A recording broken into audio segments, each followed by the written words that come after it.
Hey all, welcome back to the channel. Today we have a Pickle Juice bike race. I actually raced this past weekend, May 23rd on Sunday. This was my second race of the season. My first race was up in New York. I did a Randall's Island criteria where I got 14th out of 50 in a Cat 1, 2, 3 category. And today on this race I raced this Cat 3 category, so just the threes. I actually raced this course last year. I don't know if you guys remember, but this is where I crashed. So I was super nervous coming back here, and I was my whole goal today was to, first not crash, and second try and get more pack riding experience. Since the first race I did back in New York, I spent the whole race in the back, basically being the last wheel, shotgunning the whole race because I was just super nervous being close to people and racing. I know a lot of people have over a month of racing experience under their belts this year, and this is, I'm just starting, so yeah, I'm still kind of sketched out riding with a big group of people. For today we have 55 people in this race that started. I think only 17 finished, so it's a big drop off, and I think big reason for that is the race is actually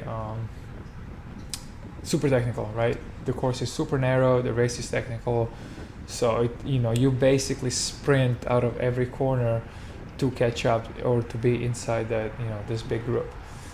This first lap is still a neutral lap, so you probably noticed I already did 600 watts in the neutral lap, so you kind of get the idea how this race actually is or was and will be. But yes, definitely not an easy race. A great course, really fun course. Just very sketchy and dangerous if you're not, especially if you're not a good bike handler. There were crashes, and we'll see some in this video pretty soon. So stay tuned. And with the rest here, we just started. I am trying to get up. Move up through the field, but I'm having really hard time doing that. I don't know. I don't know why. I think I was just super sketched out still. I'm just super worried, so just trying to protect my front wheel, knowing what happened last year. And I'm also not as. You see this guy 112 just let his back wheel almost crashed. That right there, I'm already like, man, this is not gonna be a good time. But kind of was hoping to do better. Yeah, right now I'm literally basically last wheel. I'm trying to find a good spot to move up. It's kind of hard because this backstretch you are going 28 miles an hour, so you don't really want to push 35 miles an hour because then I'm sprinting, and I'm already doing 600 watts just to stay on the wheels, right? So this is not a good place to pass people.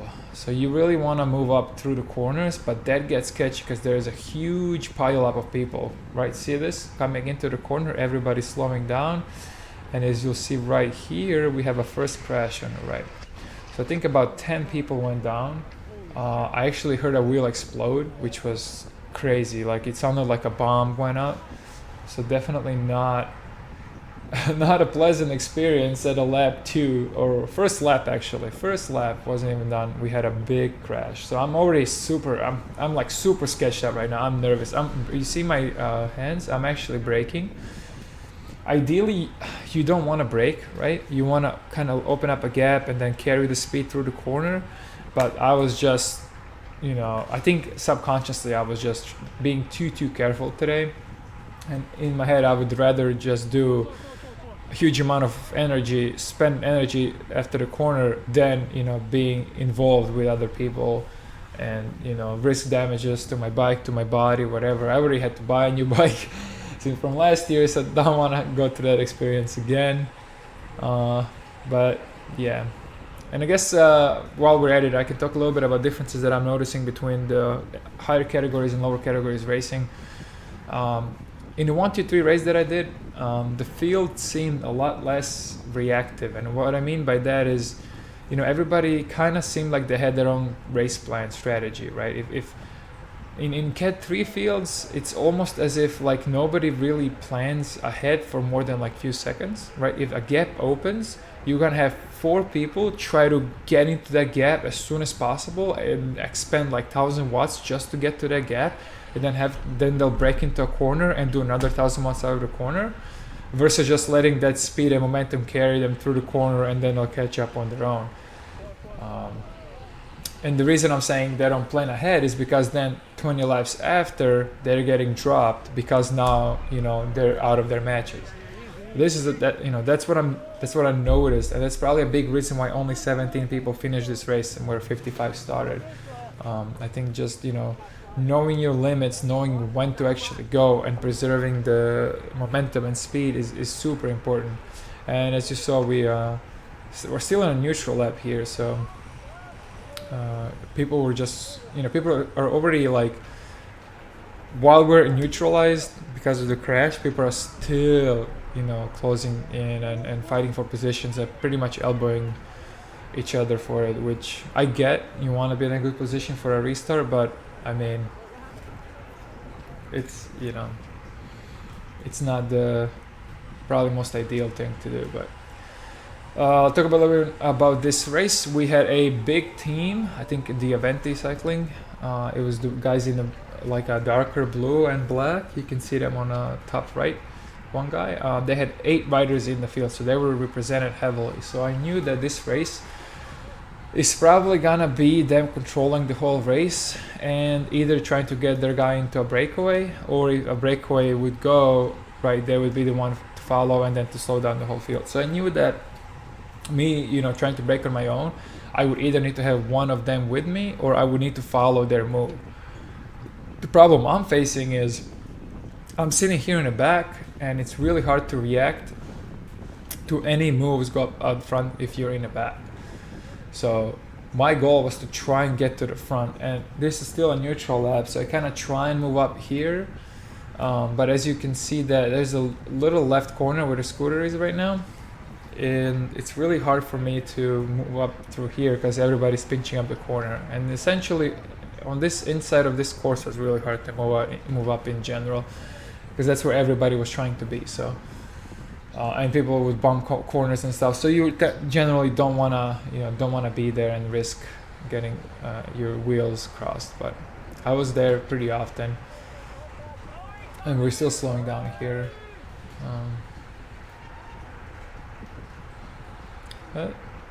And I think this is now where we restart the race. I will fast forward to about I'll put it at lap 10, because I believe somewhere around here is when the break went, and I'm not 100% sure about that, but there was a break of 2 riders that went. One was the Aventi team guy and one was I forget the team name, but there were 2 people that went. So I knew that, you know, there's no way I'm gonna win the race if I keep staying in the back. And I was already too far back to react to that move going, which was, you know, really kind of, I think you can see the 2 guys up there now. They just got a gap. So I saw them here, and I knew I was really upset with myself for not being more up front and not being able to follow that move. You know, and that was on me. That was my mistake, and that's something I really need to work on. I need to be better of staying higher up in the field. But what it's done, it's done. The break is out, and now I have to figure out a way how to win this race without helping everybody else win this race, which is, you know, a difficult thing to do if you don't wanna just noodle around in the field. And I know that since there's, you know, 6-7 other teammates, basically 8 teammates, because another guy had his teammate in the field too, right? There's 8 teammates now in this whole group of now, let's say 30 people that are actively trying to slow the whole field. So that's not, you know, that's definitely not a good thing to know in your head, knowing that you want to win the race. Obviously you race to win, right? So let me fast forward to lap 12, and I'll talk you through a little bit of what I do. So I wanted to see how the teams and teammates reacted to moves. From what I've been seeing until now is that every time there is like an attack that goes, you have at least 3 of the Aventi teammates follow the move, and I didn't know who the other team guy was, so I couldn't tell. But I know that the biggest team in the field has 3 guys, at least 3 guys every time follow the moves, and I'll try and show you that. But what that means is not only is one of their teammates, burning matches to close any potential moves, they're spending too many of their guys to follow the moves and burn their matches to sprint to the wheel of a guy who's trying to go, right? So I go here, this is a feeler attack, what I call a feeler attack. I'm gonna go and see how they react. So I'm here, I'm kind of like looking back, trying to see what they're doing, and I see all of them right on my wheel. There's like 3 Aventi guys and the whole field is there. So what I decided to do here is, okay, I know they're still fresh enough, I know they have energy, I'm just gonna keep it fast, I'm gonna keep it smooth for myself, because being in the front of this course is much easier than being in the back, because I can actually take the speed through the corner, I can take my line without braking, and I can just keep it smooth. Versus in the back, as you saw previously, I had to brake, I had to accelerate, and it just takes so much energy out of you. It's just crazy. But I am basically now just staying here, staying out front, taking smooth lines. I will take this backstretch at the front, and then I will let them through. And this is another thing that I wanted to see, and I'll show you guys.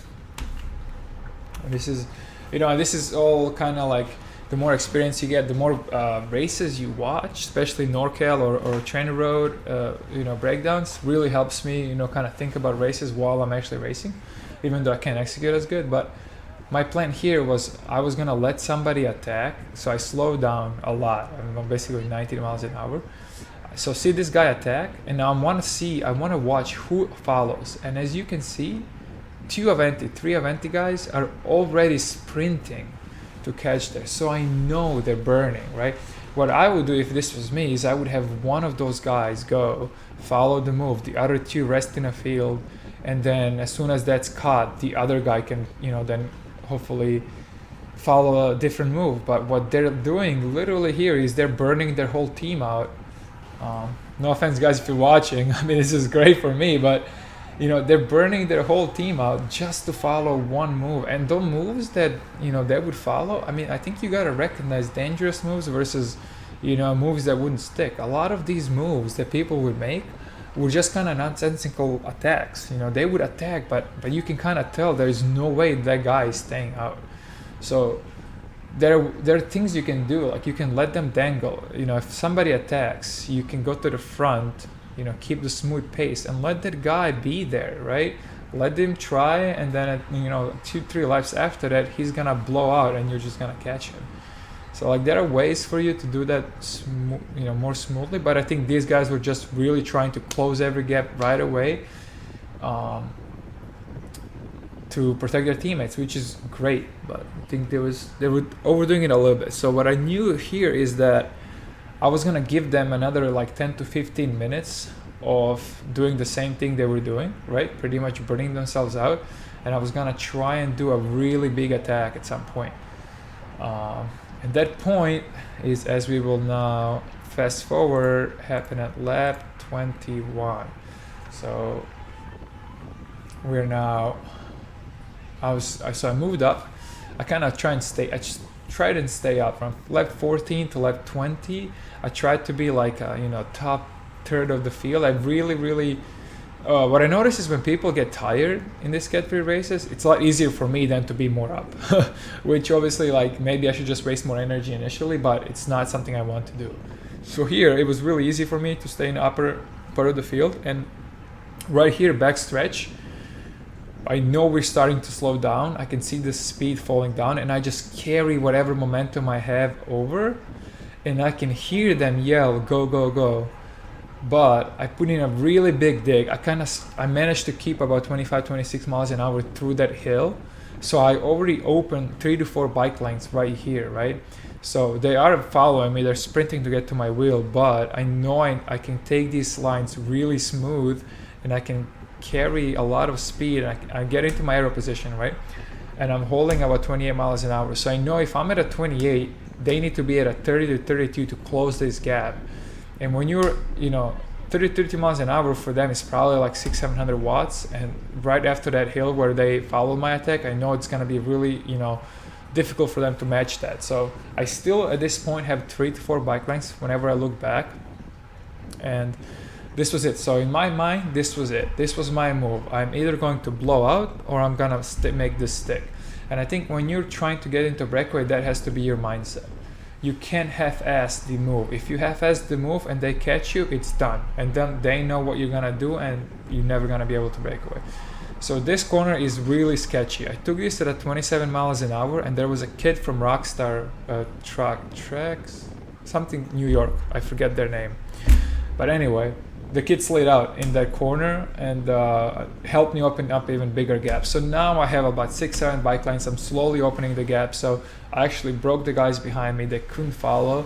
So I know now it's all on me to catch the break. And that's another thing I want to talk about is when you are doing the move and when you are, trying to break away, a lot of times you would look back and you would see the whole field being like following you. Essentially, that's kind of the wrong way to think about it. There is maybe 20 people behind you trying to follow, but there is one guy in the front drilling, right? If you beat that one guy, it's gonna take a couple of seconds for the other guy to realize and pass. And by the time the other guy realizes and passes, you already have extra bike lengths of open space. So now that guy that sees you and sees that gap, looks behind and knows there is 20 other people behind him, he now knows he needs to do a sprint to get onto your wheel, and he's probably not gonna want to do that. So he's gonna start looking at other people. Everybody will start looking at each other, etc. And that's when you get a gap. That's where you mentally beat the field. So you just need to, in my head, beat the first guy, beat the guy that's following you, and then see what happens. If there is a team, good luck. If the whole team is still following you, good luck. But essentially, if not, if you beat the first guy and you get the gap, you're pretty much good, unless they organize and then bring you back. But on a technical course, that's almost impossible. You just being able to carry your speed so much better through the technical course, is hands down faster than having anybody try and work together to bring you back. Because them switching and trying to corner together, it just takes the energy and takes the time out of their lap, versus you can just take it clean, as wide as you can, try and hit the apex, whatever you do, you do. But so now here, anyway, I have a gap to the field about 5 to 10 seconds already, and the gap to the 2 breakaway guys was about 40 seconds at highest, so I knew I had a lot of work to do. And it was kind of fun because everybody on that finish line straight was like giving me time, cheering for me, and they wanted me to catch them. So my whole goal after the break was to catch the break, right? So I didn't really care what I finished or how I did. In my head, I just want to catch them. That is all I want to do this race. Like whatever happens. I am perfectly okay with, whatever result I get.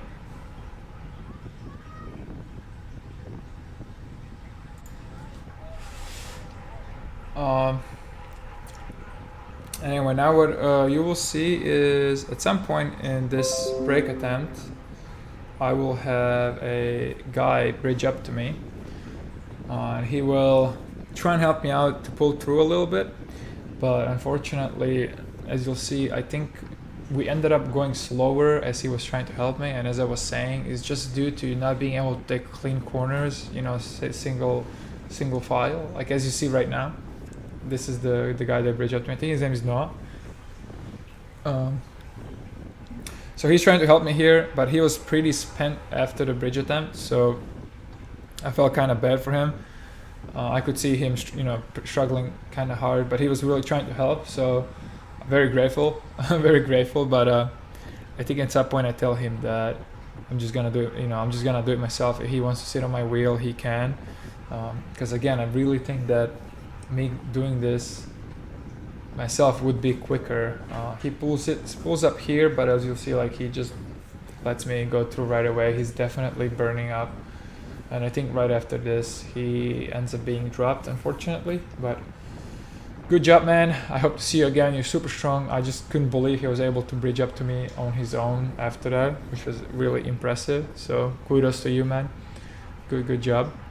But after him, there was gonna be another guy that actually bridges up to me. So, and then me and that guy will actually get up to the break.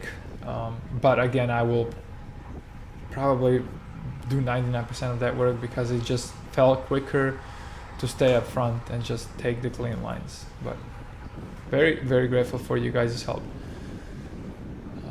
And yeah, here he took a better line than me. This is still the Noah guy, but I think he's slowly gonna get dropped here. I like the wheels though. Those tan sidewalls, so good. I can't wait. It's gonna be my next wheel or tire choice for sure. I'm also trying to drink. Man, it was so hot. My saliva was non-existent by this point, probably. Oh, he's still here. I will forward this to about lap 30. So here, 29. This is the end of lap 29, almost beginning of lap 30. You can see the two guys in a break. So we ended up catching the 40 seconds deficit, or 35 to 40. I don't know exactly what it was. Like I was getting so many different numbers at some point, but after the race, some people said 45, some people said 35. So I'm just gonna say 40. And we ended up, here we're slowly bridging up. It's just kind of like keeping that consistent pace, consistent speed, lap speed just helps you, catch them. And they have to really, they're technically like 7 laps to go. They're already playing games, right? They know one of them wants to do less work, and that plays well into my favor here because I just want to catch them. I don't really care. My whole goal again was to catch this break, and this is almost happening. And so now 6 laps to go technically, something like that. I am now thinking about, wait, I can actually win this race because, after the goal of catching them, now I need a different goal. So how am I gonna win this race? I don't know. We'll see when we catch them. But one thing you'll notice, and I'll start talking about this now, is as soon as we caught them, they started playing games, right? So they didn't want to. I wouldn't say they didn't want to. I think they were expecting us to play games. So they kind of like went to the back and kind of like had the body language of, okay, we're just gonna draft off of you, or we're caught, or we're done for. So what I did is I just told them, let's work together. And I think that let's work together, especially with Field being, I think Field at this point is 30 seconds behind us. So that's still, it's a lot, but it's also not a lot. You have 6 laps where if you start playing games in a break, Field can easily catch up, especially if they smell you and if they smell blood and see you. If they can see you, they'll start catching. So instead of playing games, I just I told them let's work, and then we actually worked relatively well together as four people break until the last lap. So which was great. But right here you can see them weaving left and right, looking back. This is the body language kind of I was saying, like I was already kind of recognizing that they did not, they were unhappy, they were caught, right? They were hoping to get all the way to the end, and now they're coasting here, which is fine, it's a corner, but you'll see after. Looking back, usually this is an acceleration here, but they're swerving left and right, just like definitely not happy, but I think this is where I tell them let's work, and so I think this one guy comes around me here. Let's see, I forget. Yeah, and then he tells the other guy to come over to start working, and so we kind of organize ourselves here, and we start working together. So this was good. I was really happy. Looking some fist bumping going around. I like to see that. We all like to see that. I mean, it's a good break when you have people like, pumping you up. So you like that. Everyone likes that. But here, kind of already used to taking the fronts or whatever, so I don't mind. I'm actually doing less power, like I'm doing 320, much considerably less than what I was doing when we were trying to bridge. So this for me is more so like, you know, just kind of keep the pace high, don't do too much work here. But I keep checking back to see how they're breathing. The brake guys did not seem too tired, but the one guy that was with me seemed really tired, so I knew that it's gonna be a tough sprint against those two guys, but I should be able to beat the red guy, the guy in the red jersey. But I was also, you know, I was already an hour at 190 heart rate. It was pretty hard for me as well, so, you know, as long as you don't show that, it's fine. But I mean, I was pretty much showing that. I mean, they knew that. as I passed, you could see my face really pain facing me, myself over there, but I can still hold the pace high.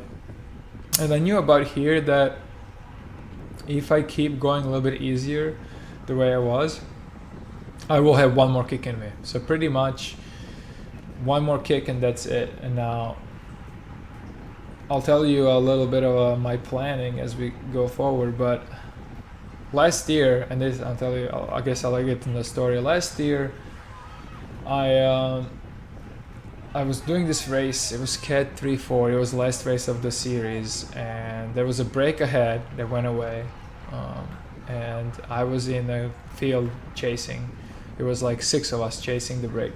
Break had 4 people, and the bell was rung for a preem lap. And at the beginning of the race, and I think I saw this in the video of that race, the ref said that the bell is gonna mean that he's pulling you out next lap. So I'm like, okay, the break is so far ahead, he just rang the bell, he's gonna pull us out. I did not even know the preem was a thing, right? Because I'm just like, you know, sometimes I'm just so like focused on one thing, I don't really think about anything else. I had no idea preem was a thing at that race last year, and bear with me, I'll get to the point. So what I did, because I thought it was just the end of our race and I wanted to get, I think, 5th at that place. I was like, oh, I want to, you know, when I want to get 5th, I want to get some points for upgrade. I took this corner right here and I started sprinting. I sprinted so hard, I dropped everybody. Even though they were trying to follow me, they just couldn't follow, you know, right on this back stretch. And I got the preem. I took myself out of the race. I got the preem, but I ended up getting like 10th place because, you know, it was a preem lap and not the last lap. So everybody stayed. I was so tired after sprinting and like didn't know I actually stopped. I didn't know what the hell was going on. And so I got DNF actually. I didn't get 10th, I got DNF. So pretty unfortunate. So that was gonna be my plan. You know, I was like, okay, last year I sprinted super early. I went for a super long sprint and I dropped everybody. So my goal here is, I know I have one more kick. I'm gonna wait until the last lap and I'm gonna take that back stretch. Whoever wins the back stretch wins the race. That was in my head, right? It didn't work out, maybe it did, I guess we'll see. But I will now go and fast forward to lap 34, 5, let's see, lap 35. Lap 35, so this is the last lap. So I took the front here and I think I turned around and I tell the guys, and one of these corners, like, I'm just gonna lay you out. That's what I told them. I was like, I'm out, I'm gonna lay you out. Maybe not the most sportsman-like thing to do, but you know what? You gotta play games when you gotta play games. So, and technically I did lay them out, so whatever. So I take this corner down here. We're going 26, and you'll see me kick right now. This is it. This is my move. I go. I'm hitting it really hard. I'm seated doing 1200 watts. I'm down now to 700 because of the corner. I'm gonna go back up to 1000 watts. I know I'm seated. I know I'm doing crazy power. I look back. I have a gap, but they're closing. It is super sketchy. Not sketchy, but like crazy in my head. I'm going as hard as I can, and right here I still have a bike length open, like they didn't close all the way. So I'm like, if I take this corner clean, I can still win. But I take this corner a little bit too slow. I go too wide here, and now they're on my wheel. They're literally on my wheel. But the only thing that I can do now is I look back, they start sprinting, I try to close to the left, but he passes me right at a line, and I get second.